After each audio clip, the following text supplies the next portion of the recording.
We're excited to announce that our very own podcasting platform, Zencastr, has become a new sponsor to the show. Check out the podcast discount link in our show notes and stay tuned for why we love using Zen for the podcast.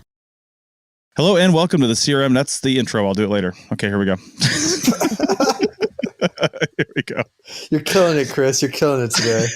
It's really spot on today, yeah. You're listening to the Archaeology Podcast Network. This is the CRM Archaeology Podcast. It's the show where we pull back the veil of cultural resources management, archaeology, and discuss the issues that everyone is concerned about. Welcome to the podcast.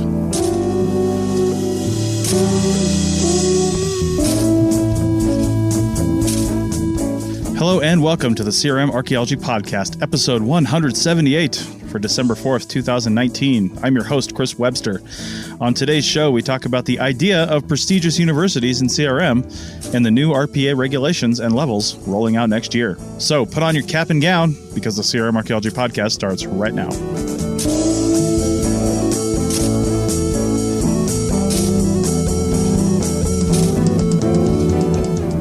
Welcome to the show, everyone. Joining me today is Heather in Santa Barbara. Hi, everyone. Doug in Scotland. Hello. And Stephen in Calgary. Hello. Welcome, everybody. We're in the winter time, so I think we're going to start getting a few more people on these shows, which should be great. And on this episode, we always ask for your listener feedback and input, right? We always ask for you guys to send us in questions and things like that. Well, Doug got an email that was long and extensive and has a lot of great questions in it, and we figured we'd dedicate an entire episode to it. So, Doug, why don't you give us a little background and then head straight into something we can talk about? Yes, I got an email from a undergraduate student. They're coming up towards the end of their undergrad. Their background is in art history, but they've taken some archaeology courses and really like that. So they're now minoring in that, but are looking to do a career in archaeology. So they've had a bunch of questions for someone who hasn't really done their entire undergrad in archaeology. They have a lot of questions about careers. I think some really interesting stuff that I'm sure some of the people listening would find interesting to know the answers to. And then also some of our listeners will probably have their own opinions that, we're always happy to share and have them send in as well. So let's just kick it off. The first question they had was basically they're unfamiliar with the culture surrounding archaeology. They're pretty new to it, and they're kind of wondering about where you go for a degree. And their question was, is it very important to obtain a degree from a prestigious university for archaeology? And this is in terms of employability and opportunities after graduation. So I'll kick it over to you guys. What are your thoughts on this? Well, I guess I can go first. I don't think personally that the prestige of the university has much to do with what you do in cultural resources management archaeology. It might have some more to do in academic archaeology, but I feel like most people hire sort of on a really last minute shoestring sort of budget type of notice for most field tech roles. I mean, you really just have to meet the qualifications, and having a degree is usually the only qualification degree wise that you really need, a degree in the right field that they actually need, right? Art history might be a tough sell, but having a degree in that, or even a master's degree, if that's what you're getting, is really just usually the requirement. You might have a conversation with a person about what you studied and who you studied under and what your thesis was, if it's a master's degree or PhD or something like that. But to be honest, I don't really feel like the quote prestige of the university really matters all that much. In fact, if somebody came to me and said, they got their CRM master's degree at Harvard or something like that, I'd be like, you're in the wrong profession, my friend. Like you've got $120,000 in student loans and you're not going to pay that back until you're 80. Your cost benefit analysis is definitely lacking there. I agree with you, Chris. For me also, the idea of a prestigious university is very different. You have to look at, yes, Harvard, Yale, that's for everyone, but that doesn't mean they have a good archaeology program. So, there are some really good, just because that's what I know, this area in LA, we have some of the biggies, UCLA, UCSB, you have some that are waning. They have a real strong program and then they lose the pillar of their program and then it starts waning off. And then, you have like a Cal State Northridge, which has actually an excellent CRM program and public archaeology program. And so, to me, if you're regional, which a lot of us are, you understand, you understand the kind of background that they're getting and the skill set that they're being able to develop. Now, obviously, art history, they're not going to be developing those sort of skill sets yet. For me, when I hire, it really depends on why I'm hiring. If I'm hiring right now because I have a bunch of monitoring projects, I am not going to be as picky because I can train you in the field quickly or have somebody else train you in the field quickly. If I have a big excavation, like I had just mentioned earlier before we got on the air, then I don't have time. I'm not going to have time to really train you. And so I'm going to be looking for somebody that has some kind of excavation experience, or at least has some skill when it comes to laboratory analysis. If we're doing the laboratory analysis right on site, that kind of thing. So I'm going to be looking for somebody who's going to fill a void that I have. So I guess it's just the approach of, do you need the skill or do you need a warm body? And it is sometimes what we're looking for is a warm body. Not that that's, the best way to go out things, but there's just not enough people out there. And, on the real heavy field season, you got to get bodies out. So I think it depends on what you're hiring for. Absolutely. Stephen. To take it back to like the university and choosing your university, I think it's less about the school's prestige so much as do they focus on what you're particularly interested in your focus being? Because generally for longer term projects, particularly for things that require a graduate degree like a master's or doctorate or something, they will be interested in what your specialty is. And so, as you chase that down in school, you're going to want to look for programs, particularly that are emphasize both, the technical expertise of what you end up wanting to do, what do you want to do, but also you want a program that will give you opportunities for work on that stuff, because just because such and such university has a professor or two that focus on that particular topic, if all you're going to be able to do are general lectures and stuff like that's not necessarily a good fit.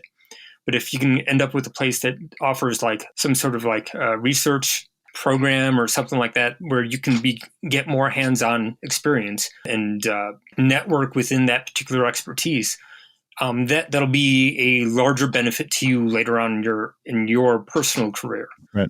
Whether that's like an individual job out the door, maybe not so much, because you're going to have to go back and start at a field tech level. But as your career progresses, experience has gravity.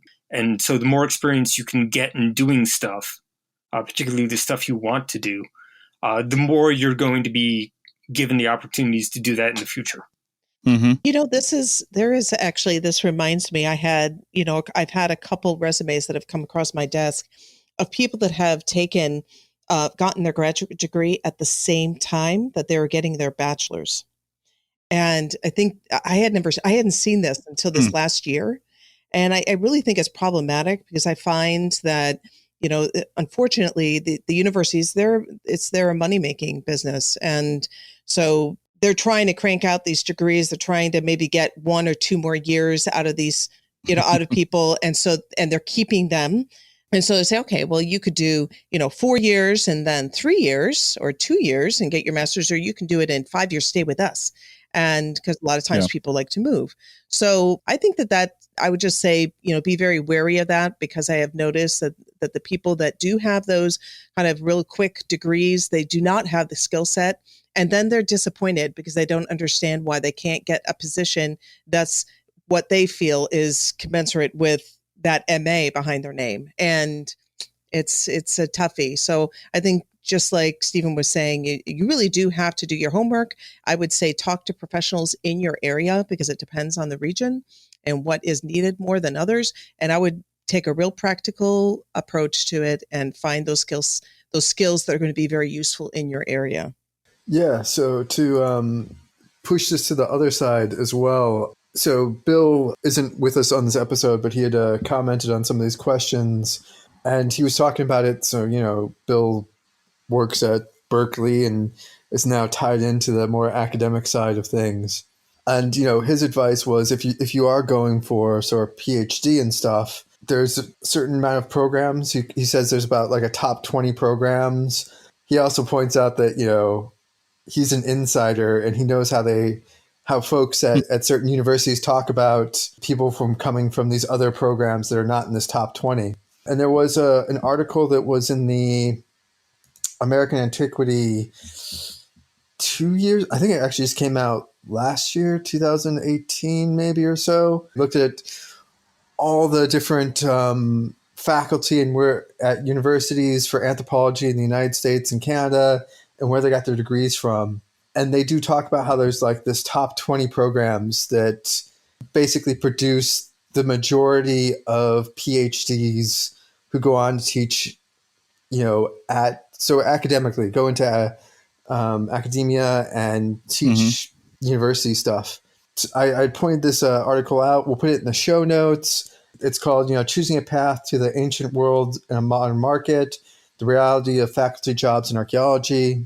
So I'd sent this along to the person who sent the emails being like, yeah, there's these programs. But actually, over the last couple of weeks, I've been looking into it. And they had looked up where people had got their degrees from, but they didn't look up where these, like how these programs, how many PhDs they produced. And hopefully by the time you're listening to this podcast, I'll have a blog post out on it. But there is actually no such thing as prestigious archaeology programs, in the sense that going to one of these programs will help you get a tenure track position. I ran the numbers because they didn't look at it. I basically looked at the number of PhDs produced during the last 20 years and who got the jobs. And it was incredible. I had to double look at the numbers because it looked fake. Like when you're doing statistics, it came out to an R squared of 0.87. So a 1 is basically a 1-to-1 relationship, and it's the size of the program. So if you graduate like 300 PhD students, probably about 20%, 60 of them are going to find a degree, a job and tenure track. And that actually determines pretty much everything. It's not the quality of the program. It's not where people have gone to, the name of the school. It's literally the schools that pump out like 500 or 600 PhD students every decade. Surprise, surprise.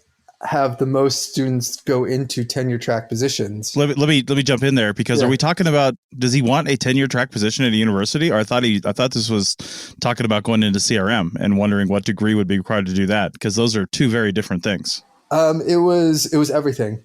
So the question was about just general careers. So talking about prestigious programs, is there prestigious programs for CRM, and are there prestigious programs for going into academia as well? Okay. Well, I think building off something Stephen said as well, Stephen was talking about trying to find the university that, matches your, what you want to study, right?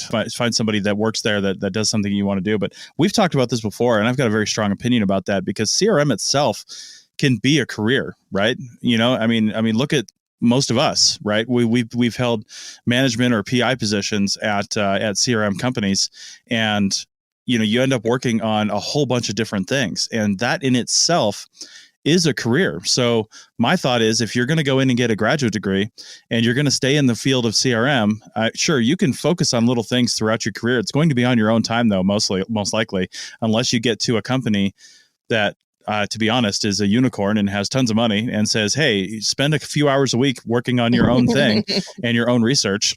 But I just don't see that happening very much. So it's probably going to be on your own time. So when you're talking about employment, then get the graduate degree that costs you the least amount of money, gets you out in the quickest amount of time, and gets you that check in the block. Because nobody cares, right? They want to know that you have a master's degree, the experience, you can write, you can do a budget, and you can keep people on time and get that project out the door and keep the client happy. That's it. I mean, they don't care that you studied high altitude basket weaving for the Aztecs. I mean, they just don't care. I'm gonna go against that. Surprise, right? And in part because a lot of places want you to have a specialty. And a lot of times it's like, are you a historic archaeologist? Because we really need a historic archaeologist on staff. Or like, our faunal person just left, and now we don't have someone whose focus is faunal. And so they're very often, particularly at, anything larger than like a 2-person shop, they're going to want to hire someone who can fill a particular niche of expertise. You have to do everything else. You have to be able to run a project. You have to be able to basically do your entire, the entire field project, writing reports and all that. But at the same time, they want to hire someone who has some sort of expertise that can contribute to the overall. So like if one PI is working on a project and like, man, these lithics are weird, but I'm not a lithic guy. I don't know what's going on.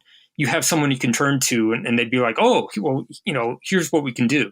And a lot of times I've had, when I moved up here, almost every conversation I had, the first question is, well, what's your focus? And, that is part of the hiring process past the field tech point. Like when you are looking at the career-oriented part where you're starting to run your own projects, you definitely need some sort of expertise. You're not necessarily only doing that, and you're not necessarily focusing on a particular research question, right? In the way that you would in the academy, but you still have a certain amount of specialty. All right, so that's a good place to stop. I stepped on Heather a couple times, so we'll pick it up with her on the other side of this break, and we'll be back in just a second to continue this discussion. As I knew, there's a lot of questions here. We're probably going to talk about like 2 of them, but we'll continue this one on the other side. Back in a second.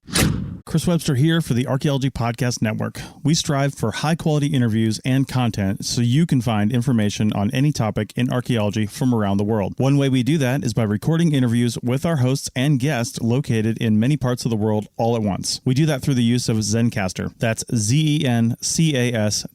Zencastr allows us to record high-quality audio with no stress on the guest. Just send them a link to click on, and that's it. Zencastr does the rest. They even do automatic transcriptions. Check out the link in the show notes for 30% off your first 3 months, or go to zencastr.com and use the code CRMARC. Looking to expand your knowledge of X-rays and imaging in the archaeology field? Then check out An Introduction to Paleoradiography, a short online course offering professional training for archaeologists and affiliated disciplines. Created by archaeologist, radiographer, and lecturer James Elliott, the content of this course is based upon his research and teaching experience in higher education. It is approved by the Chartered Institute for Archaeologists as 4 hours of training. That's in the UK, for those of you that don't know. So don't miss out on this exciting opportunity for professional and personal development. For more information on pricing and course structure, visit paleoimaging.com. That's PALEO imaging.com, and look for the link in the show notes to this episode. All right, welcome back to the CRM Archaeology Podcast, episode 178, and we are going over some questions from a listener. And right at the end there, I cut Heather off, and it's because we were out of time. So Heather, let's have your thoughts on the last comments were made. Sure. I think that there are a few skills for me personally. I mean, I approach things in a practical way. And so for me, it wasn't just what kind of got my passions going and my blood flowing when it came to research, but it was what was going to make me employable. And the one thing, just looking at it and remembering the way, my approach when I was in graduate school and the course of study that I decided to pursue, and then also looking from the other perspective of hiring, there were a few things that are essential that I am finding are really hold up progress and my ability to do my job, which is business development and higher end analysis. And the main thing for me is writing ability and technical writing ability. And so to me, if there's any one skill set that goes across the board, it's writing. And if you want, even if you're a tech, you should be able to have some good writing skills because, you're going to need it when we're filling out forms. Mm-hmm. But then if you want to progress in this discipline, you just can't get away from writing. And it's very difficult to teach people technical writing if they haven't had, it takes a lot of practice. And so you really a lot of companies are not going to be patient. So either you're going to have to be learning this on your own, or you walk in already with that experience. And you have to do a lot of writing when it comes to academia. So you might as well start with the technical writing. So that would be one thing. The other thing is the bigger your toolbox and the wider your skill set, the more employable you are. So, looking at programs that have practical, like Steve had said, and I think Doug said it too, have these practical skills like faunal analysis, lithic analysis, human osteology, these things that no matter where you are, you're going to need. Those would be things I would definitely, even if it's not something that gets you excited, those are skill sets you're going to have. Whether you learn it, employers don't want to teach you, they will, but you're not going to be as employable. So if you're going to be in school, you might as well learn things that are going to make you employable, unless you're a trust fund baby and you can just stay in school the rest of your life. But most of us are not like that. So I think, people have to look at it from more of a practical sense. And I think a lot of people, especially in anthropology, do not do that. And they end up studying things that really don't build their skill set for employment in the future. Yeah, good point. I would add to that, I think we've kind of maybe implied it, but haven't said it explicitly, is also a program that also focuses on the region that you hope to work in as well.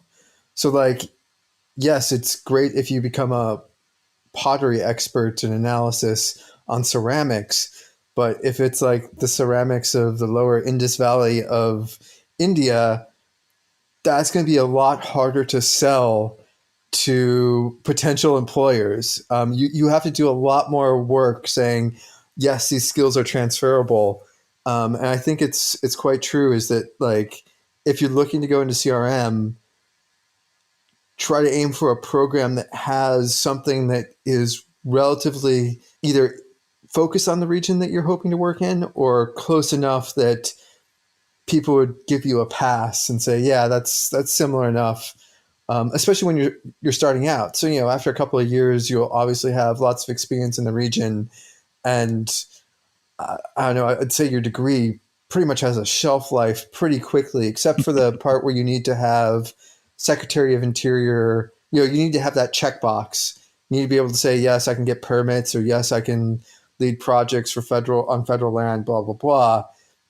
At which point they don't really care too much. It's just a degree. But for starting out for a degree, I'd say a regional focus or a relative country focus. So if you're working in North America, something that focuses on North American archaeology as opposed to the Middle East, unless you plan to work there, will be quite helpful. And also, I don't know if maybe you guys haven't experienced this, but I do find that people tend to have biases, both conscious and subconscious, when it comes to universities. So there's certain people who be like, oh yes, I got my degree from that university. That's a good university. Never mind, it was 20 or 30 years ago, and anyone who was teaching them has retired or died by now. But you still get it. I mean, I've seen it in the American Southwest. People are Arizona, New Mexico. Those are the universities you go to. Arizona State, UNM, things like that. And I found people had a bit of a bias. And obviously CRM it's definitely a business and you're focused on different things. So it's not going to be a top concern. But I think, if it came down to some people, if they're looking at two CVs that are, resumes that are pretty much the same, but they know the program that the one person came from, I would suspect they'd probably go from that, especially if they're alumni of it. But I mean, have you guys ever run into that? Do you find that people sort of have a subconscious bias towards their alumni or alma mater? Yeah, I think that there is definitely, I wouldn't even say it's the alma mater. A lot of these universities, a lot of the local universities get preferential treatment because they're local. And so there's a lot more coordination between the industry and those universities, but also because those local universities are very much the ones that kind of established the local methods. And so like here, the way of doing archaeology is essentially the University of Calgary way, because we're in Calgary. These are the people who, back in the 60s and 70s, established what are essentially the standards of doing archaeology in around Calgary. So I think that it's not. I see where it's coming from, because a lot of it is like, well, this is how we do things, rather than like any sort of like school pride sort of thing. And just to finish this out, I will agree with you, Doug, about the regional stuff. Although I will say, if you're going to stay in CRM, and let's say you're, I don't know, going to school in the upper Midwest or something like that, but you want to work in California on the coast, or down in the Southwest, or in Nevada in the Great Basin, then finding a program that either you can do some work out there, or has a field school out there, will give you at least a little bit of experience versus zero experience, because those types of areas require a lot of regional experience, or at least some, before they'll even consider hiring you. And I mean, my wife and I had to spend a year traveling and shovel bumming just to work from the East Coast to the West Coast, because we didn't have West Coast regional experience. So we had to work our way across the country in adjacent states just to get that. So if you want to work in one of those areas, maybe talk to one of the CRM firms, look at shovel bums, look at hiring requirements, and say, hey, where can I go to school that'll give me that experience? So I think we need to move on from this topic, because we got a lot more to talk about. So Doug, what's the next direction we're going? Yeah. So the next question they had is, and this is going to get a lot more specific, is, do we have any suggestions on university programs to go to, like ones that we personally know of or could recommend? I mean, yeah, a couple we've talked about on this show. Sonoma State has a great CRM program, and it's a CRM master's program, and it's designed to get you in and teach you how to do cultural resource management, archaeology, project management, stuff like that, and then get you out and be a project manager or a PI. Adams State is one that we have talked about before, is one you can do remotely. I think you have to go there like once or twice or something like that. It's in Colorado, but we've talked about them quite a bit, and I know a number of people getting degrees from them. And then we're actually, in fact, you're probably hearing it on this show, if you haven't heard it already, the Simon Fraser University in Vancouver, Canada has a pretty great program that you don't need to attend that school for very long. You need to go there a little bit, depending on what you're doing, but you don't need to actually move to Vancouver for the most part. You can do a lot of it remotely, and you're paying a really great tuition rate, they said, even for international students, which is what U.S. students would be, because it's in Canada. So those are three that I can think of off the top of my head that we have talked about specifically on this show, and then I've actually talked to graduates from, and they're really, really solid programs for just getting a degree in CRM, or something that will help you in the business of CRM. What do you guys think? I would say, my major experience is just in California. So for those listening that are in California, one program specifically, there is a couple, 2 Cal State programs that are excellent. One that actually kind of sets you up for a job pretty quickly. There are any program that has actual CRM program within it, as far as they actually have their own company. So there's 2 programs. There's Cal State Northridge. They have their own company. So they are actually doing CRM work for clients, and it's an excellent opportunity to be able to see it from all angles. And then using that as an example, Cal State Northridge, you have lots of different, a very varied skill set when it comes to the professors. And the professors' approach is different than a lot of universities. And that is, they want you to focus on what you're interested in and the research that you want to do, rather than having free labor for their own research. And that sometimes could be problematic, because it's very narrow. They're doing what works for them, what works for the professors. So if you can find a program, that would be one thing, is that when you're interviewing, because it's not just them looking at you, whether they're willing to accept you, you have to be interviewing these programs and seeing if this is a good fit for you. And the one thing that I would say would be, looking for a program that's going to allow you to do what you want to do and not just be free labor for the professors. Number 2, that has a huge bonus if it actually has its own CRM company within the university, and it's actually working on real projects. And then the other would be the breadth of the actual practical classes. And those would be, to me, and also we've mentioned before, somebody who's really teaching technical writing, not theory, not academic writing, technical writing. It's completely different. And I think that's one of the biggest surprises that when people come out of academia, especially in a graduate program, and they try to go into CRM, and here they've spent their whole graduate career, trying to avoid the red line from their advisor all over their papers. And so they've been trained to write a certain way, and then they go into CRM, and it's not at all what is needed for CRM, which is technical writing. Yeah. So those would be the things that I would look at, with, again, remembering that it's not just them being willing to take you, but you thinking that this is a good program for you. It goes both ways. Indeed. All right. Any other university suggestions before we move on? I'm pretty too far out of it. Also, I'm based in the UK, so. Well, what about our UK audience, Doug? Are there actually any like CRM, whatever they call it over there, type programs in the UK, or are they still mostly academic? Have they gone down that road yet? It's mixed. Is it? So there are a couple of universities that focus on it. So like University of Lancaster, they go through a whole process. And so over here, there's the Chartered Institute for Archaeologists, which is like RPA, but a bit more levels. And so people coming out of the University of Lancaster program will be at the level where they could go for a PIFA, which is the lowest certification, for lack of a better word. It's not a certification, but the lowest level to get professional archaeology. They have a really strong focus on, doing lots of practical work.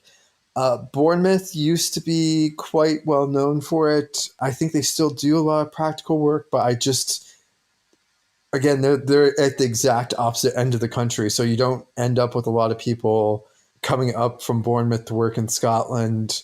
So I'm not as familiar. It's gotten a lot harder for them to get practical experience. So it used to be universities would require, to actually graduate, you need to have, say, 8 weeks or 3 months worth of practical experience. And that doesn't necessarily mean field experience, but it could be lab or any other things. But a lot of the programs have cut back on that because it's quite expensive. And there's also issues about when you're comparing like an archaeology degree to an English degree, which they shouldn't. But they're like, whoa, this costs so much more, and you have to do all these extra field things that they're not getting credits for. So like the field work in the UK, you don't get credits. It's not like a field school in America where you're going for 3 or 6 credit hours and you can count it as a class or 2 or 3 or however it works out. It's extra time. And so there's been a lot of criticism of that, and that's been pushed back. But in general, maybe it doesn't have a very strong CRM program, but you can find a course in technical writing, maybe in a different department, that you can count over some of your credits. And maybe you really like the staff, and the staff's very supportive and are willing to teach you those things that aren't going to be on the syllabus, like how to write a resume, how to do an interview, how to find a job.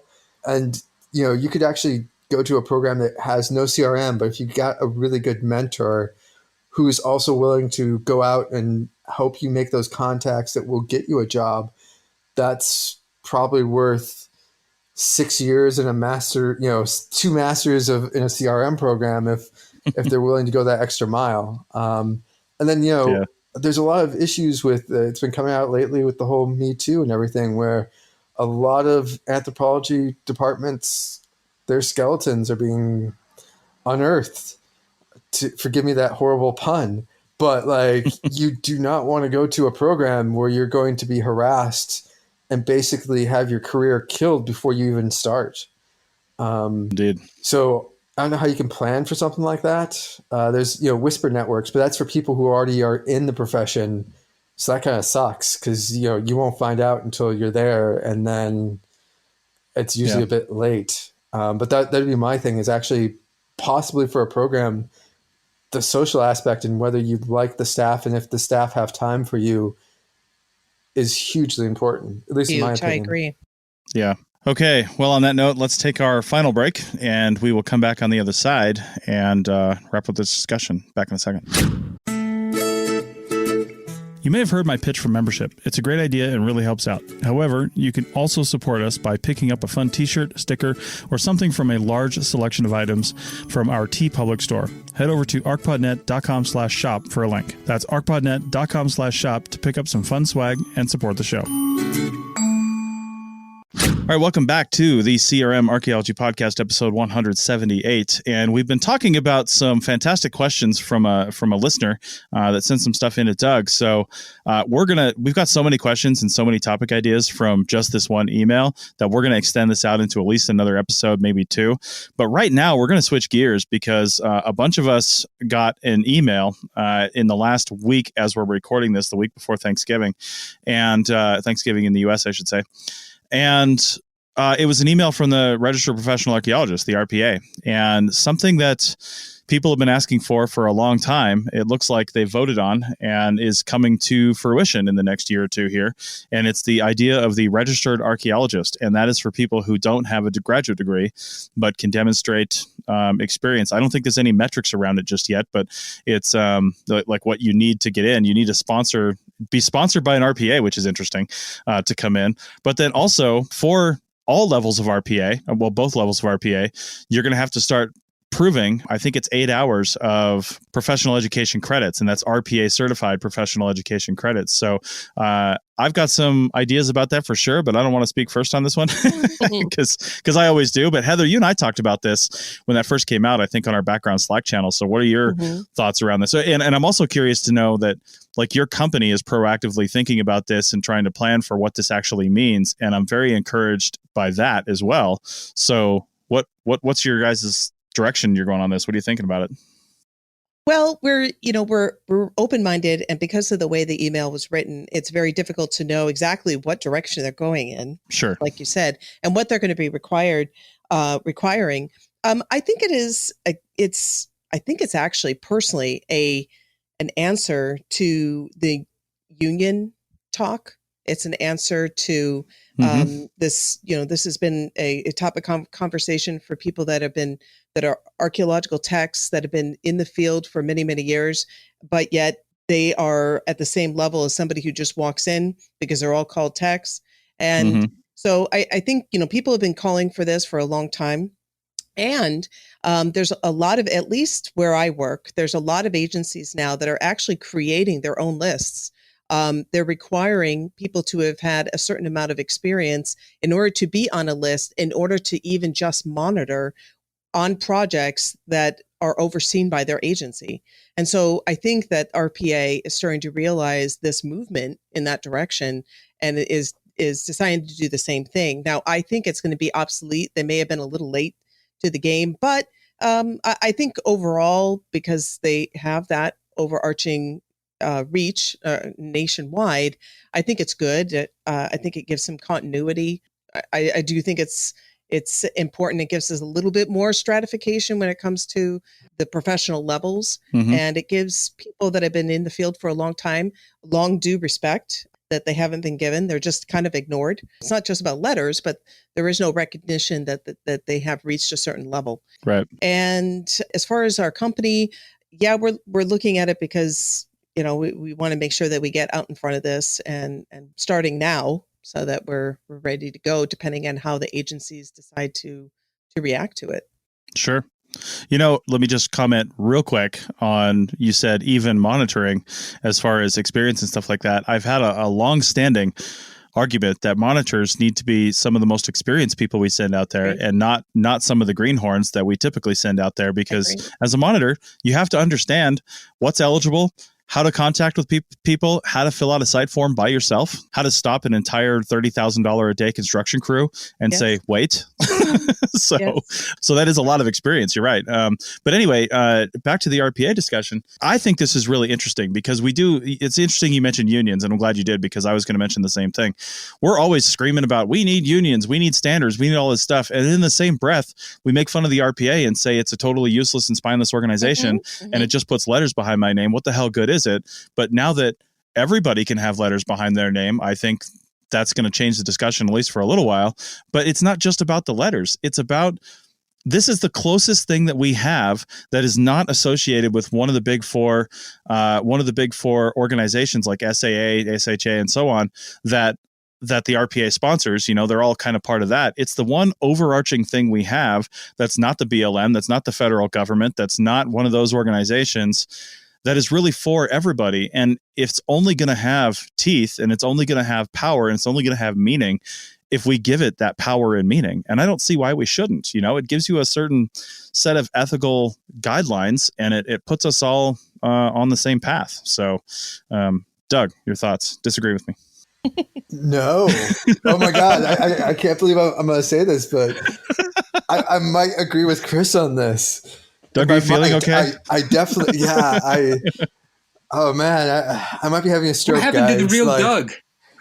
Yeah, like if you guys could call up the ambulance in Edinburgh, let them know my address. I'm pretty sure I'm stroking out right now. Nice. No, I was just gonna say it's something that's been happening a lot in the UK. So they have their own professional body, like the RPA, the CIFA, Chartered Institute for Archaeologists. It's the same sort of issues, the same, they're spineless, they don't blah, blah, blah. And I completely agree with you, Chris. Like, there's going to be a lot of people who, man, they just like to complain. Like, I don't think they ever actually are looking for solutions.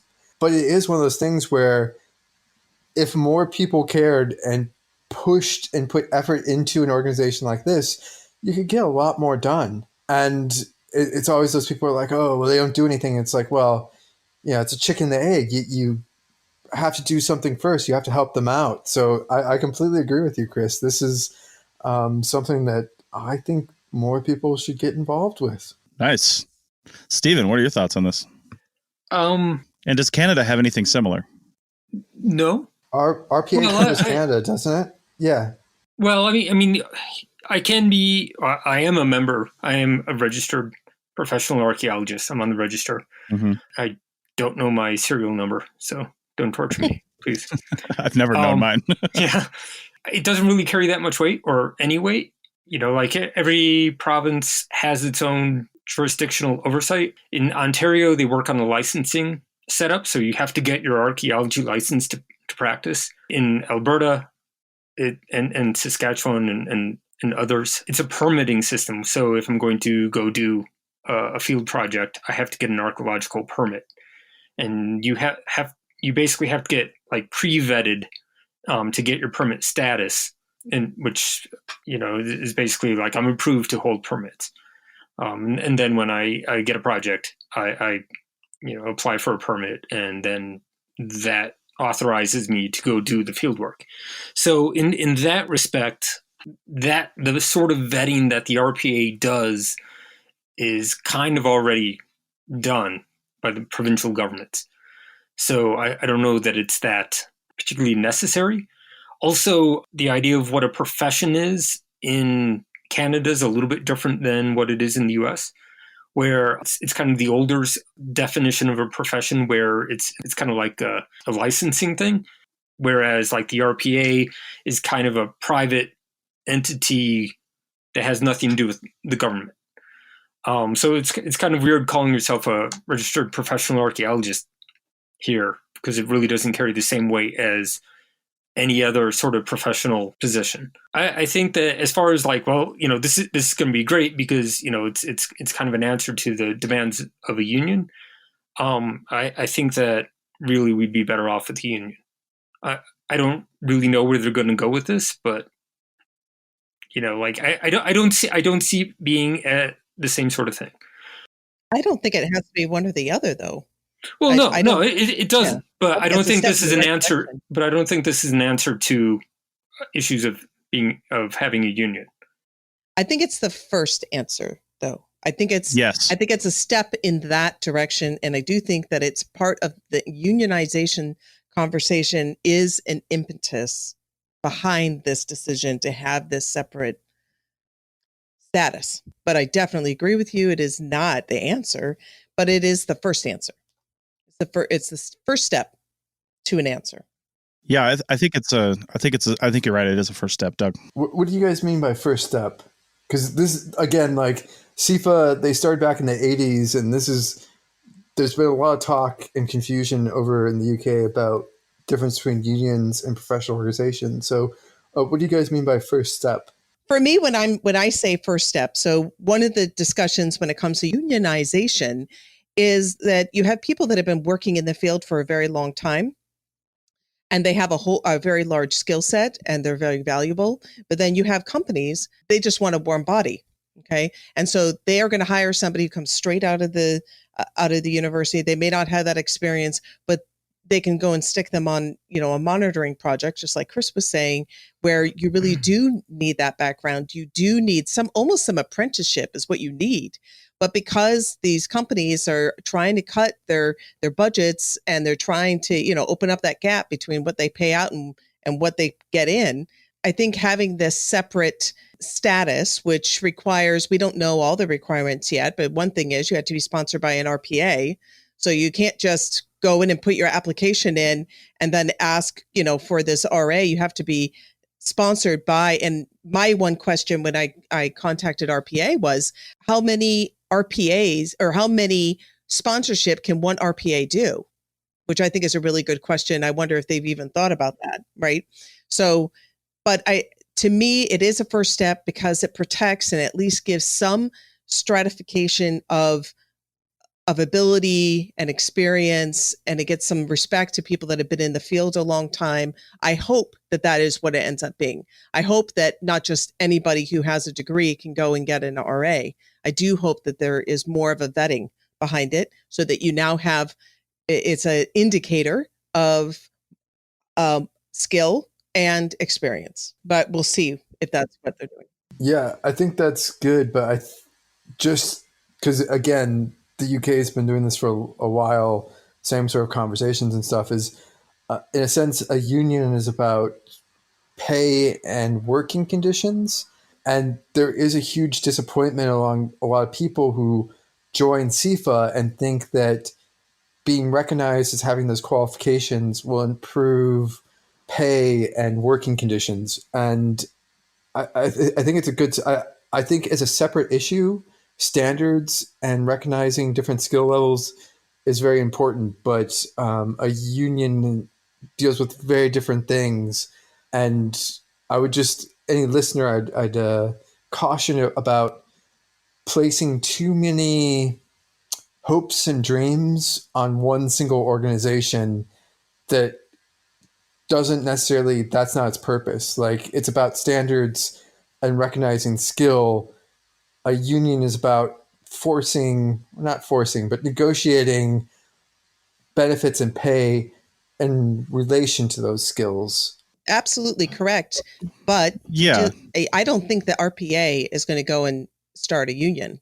What I'm saying is it is acknowledging the need, or at least to have a little bit more organization when it comes to levels. Right now we have an RPA and everybody else. And so I don't think the RPA is going in the direction, and excuse me if I didn't communicate that properly, but they're not going in the direction of unionization. I don't think that. But I think for those that are talking about thinking that unionizing is a good idea, that this is a good first step to have the only really organization that we have when it comes to registering archaeologists, to be acknowledging that there should be some acknowledgement of technical levels. I think it's a good first step towards moving in that direction. Not that the RPA is going to be, starting a union. Yeah, I agree with that. I think it is a first step, and you're right. When we do eventually start a union, I think we're leading down that path one way or another.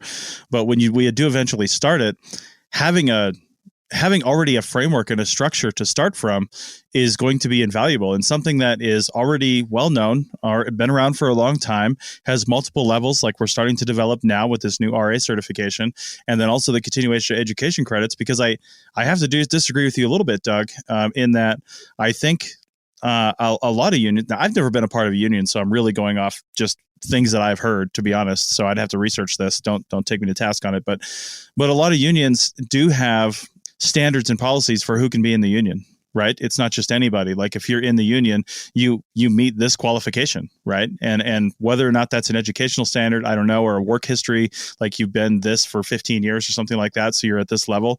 I had a father-in-law at one point that was in the master sheet metal. He was a master sheet metal worker in the sheet metal union, and he only got to the master level because of so many years and so many job type credits that he had done. And that was part of their requirements for attaining that level. And having that level meant that he could demand a different salary, right, that the union set when they hire union workers. And that, I think this is, like Heather said, a good foundation.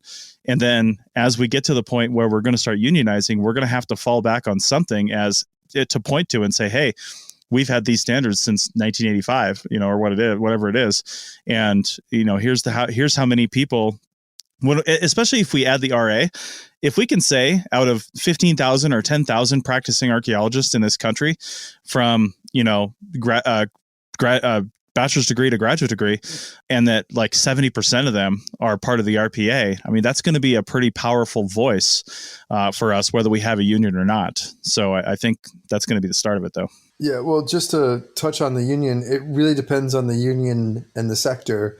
In most countries, for archaeology union, so there's a union for the UK, there's Ireland, sure, France, Italy, like all those.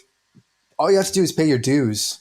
Like that is basically it to get in, and there's not recognized levels in that sense. Well, that's how they set theirs up. It depends. You can. What? That's how they set theirs up. I mean, you don't have to set it up that way. Yeah, and also it depends, like not quite like in the sense of like a master or whatever, but you can, depending on your collective agreement, have 5 years of experience gets you this pay, 10 years of experience gets you that pay, and so many days off, blah blah blah. It's all about the negotiation, stuff like that. But that would be usually completely separate from something like the RPA. It would be interesting to see if they use that as a basis for it. But just to give you a bit of background, so there's 3 different levels to the CIFA, and it runs into a bit of a problem in that if you have levels to stratification, everyone wants to be at the top. So like it's incredibly top heavy. So like CIFA, and I apologize to anyone from CIFA listening to this. My numbers are off, but like there's going to be like 1,000, 1,500 MIFA, which is the top level. And actually the mid level is almost none, a couple hundred. And then there's the bottom, but they're still less than the top because if people don't like being stratified into a lower level. So if they go to join an organization like this, they want to be whatever the top is.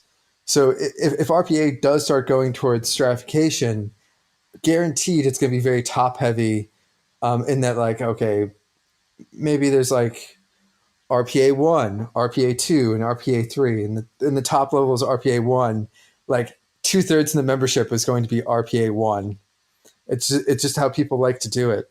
Yeah, we got to wrap this up, but we'll see. I mean, right now, if it's based on degree, then not as many people have graduate degrees. So, fewer people are going to be at the quote top level.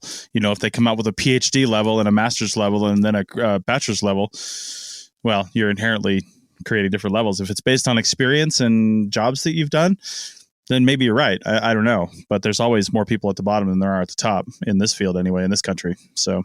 One thing I was going to say just real quick about the having to have the experience and classes and whatnot. I actually think that this wouldn't be that difficult to do. If you look at planning, I go to the America's conference, and there are certain classes that you can take that have certain points that go towards your AICP, and So I don't think that that's going to be difficult. And I actually think it's a really good idea. And it's going to encourage people to be stepping outside of just, working, but actually going to some of these conferences. I know a lot of people who don't go to any of them. Sure. And then you have people like you, Chris, or others, they go to all of them. So I actually think that it's kind of an easy thing to do. And I think it's a great idea.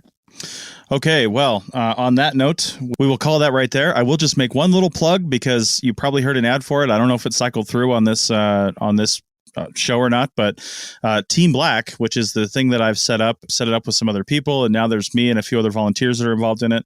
But I am an RPA, and we had talked about doing this before, and now with the actual continuing education credits thing come out, I'm going to work on getting this certification. But my hope is that the Team Black courses that we have over there will provide you with RPA continuing education credits. I've got to figure out what that means, but hopefully that's one way that you'll be able to satisfy that requirement. So, and along those lines, I've always asked for people who are experts in certain fields, certain things, certain individual topics, doesn't have to be long, to contact me so we can help you put together a presentation and then put together a video, which I'll help you produce based on a presentation and record it for you and edit it for you and post it for you.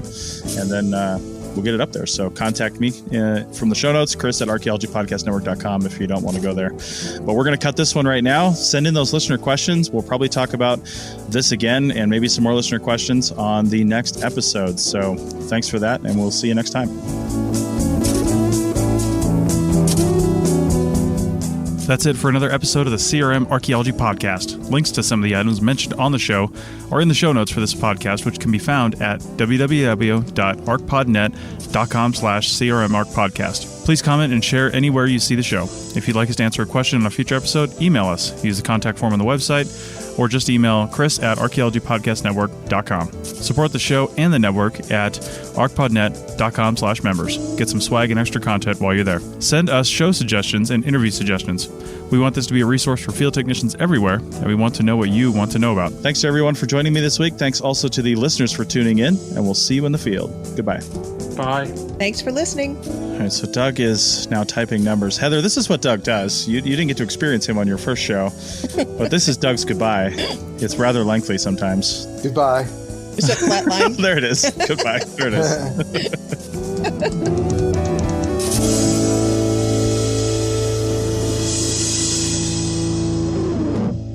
This show is produced and recorded by the Archaeology Podcast Network, Chris Webster and Tristan Boyle, in Reno, Nevada, at the Reno Collective. This has been a presentation of the Archaeology Podcast Network. Visit us on the web for show notes and other podcasts at www.archpodnet.com. Contact us at chris@archaeologypodcastnetwork.com. Thanks again for listening to this episode and for supporting the Archaeology Podcast Network. If you want these shows to keep going, consider becoming a member for just $7.99 US a month.